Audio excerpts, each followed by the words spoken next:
નમસ્કાર. ચાલો આજે હિન્દી સાહિત્યના એક એવા સિતારાને યાદ કરીએ જેમનો પ્રકાશ આજે પણ આપણને પથ બતાવે છે. મહાદેવી વર્મા, જેમને આધુનિક મીરા તરીકે પણ ઓળખવામાં આવે છે.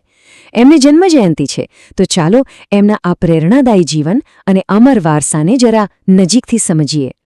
તારીખ છે 26 માર્ચ. હવે સાહિત્ય પ્રેમીઓ માટે આ કોઈ સામાન્ય તારીખ નથી.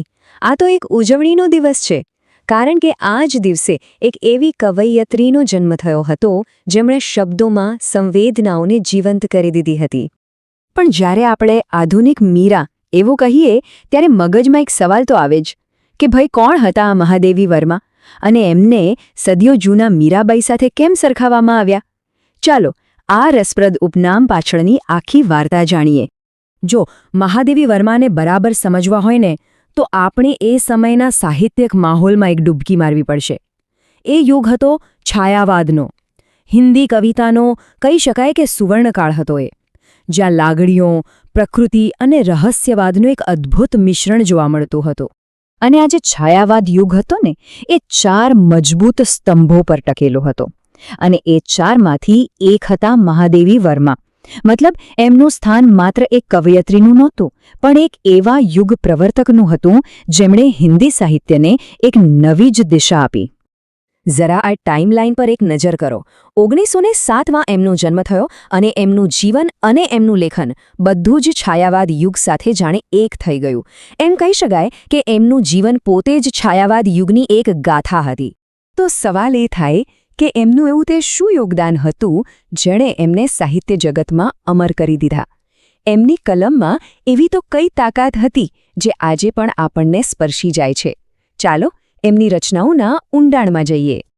યામા, નીરજા અને સ્મૃતિ કી રેખાએં આ ફક્ત પુસ્તકોના નામ નથી હો, આ તો કરોડો વાચકોના હૃદયમાં વસેલી ભાવનાઓ, આધ્યાત્મિકતા અને માનવ સંવેદનાઓનું જીવન સ્વરૂપ છે. એમની કવિતામાં એક બાજુ ગહન આધ્યાત્મિકતા અને કરુણા જોવા મળે, તો બીજી બાજુ એમણે સ્ત્રીઓના મનની દુનિયાને અવાજ આપ્યો. એમના સંઘર્ષ, એમની વેદના અને આઝાદી માટેની એમની તડપને એમણે જે રીતે શબ્દો આપ્યા, એવું પહેલાં ક્યારેય જોવા મળ્યું નહોતું. એમનો અવાજ જાણે એક દબાયેલી પેઢીનો અવાજ બનીને બહાર આવ્યો. અને આ જ વાત આપણને આપણા મૂળ સવાલ પર પાછી લઈ આવે છે. આટલી બધી ઓળખ હોવા છતાં શા માટે મહાદેવી વર્માને આધુનિક મીરા જેવું ખાસ ઉપનામ મળ્યું? શું છે આ નામ પાછળનો ઊંડો અર્થ? આ સરખામણી બધું જ સ્પષ્ટ કરી દેશે. જુઓ, એક તરફ છે 16મી સદીના મીરાબાઈ, જેમની ભક્તિ અને વિરહની વેદના આજે પણ ગવાય છે, અને બીજી તરફ છે 20મી સદીના મહાદેવી વર્મા. એમની કવિતામાં પણ એવી જ આધ્યાત્મિક તડપ અને કરુણા છે, પણ ફરક એટલો કે આધુનિક સ્ત્રીના સંઘર્ષ અને સંવેદનાઓના સંદર્ભમાં વ્યક્ત થાય છે. ટૂંકમાં કહીએ તો એમની કવિતામાં જે ભક્તિ, વેદના અને આધ્યાત્મિક ઊંડાણ હતું, એને લોકોને સીધા જ મીરાબાઈની યાદ અપાવી. બસ ફરક એ હતો કે મહાદેવી વર્માએ એ જ શાશ્વત લાગણીઓને આધુનિક સંદર્ભમાં રજૂ કરી, અને એટલે જ તેઓ આધુનિક મીરા તરીકે હંમેશા માટે અમર થઈ ગયા. એમની પ્રતિભાની કદર માત્ર લોકોના દિલ સુધી જ સીમિત ન રહી, એને રાષ્ટ્રીય સ્તરે પણ ખૂબ સન્માન મળ્યું.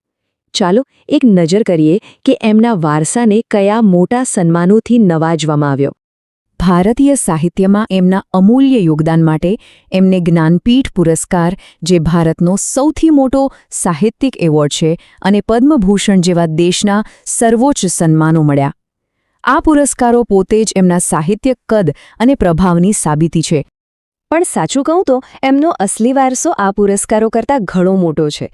એમણે ફક્ત હિન્દી સાહિત્યને એક નવી દિશા જ નથી આપી, પણ આવનારી પેઢીઓની સ્ત્રી લેખિકાઓ માટે એક મજબૂત રસ્તો તૈયાર કરી દીધો. એમનો પ્રભાવ આજે પણ સાહિત્ય જગતમાં જીવંત છે. અને અંતમાં આ બધી વાત આપણને એક ગંભીર સવાલ પાસે લાવીને ઊભા રાખે છે. એમના શબ્દો આજે પણ આપણને પ્રેરણા આપે છે, એ સાચું.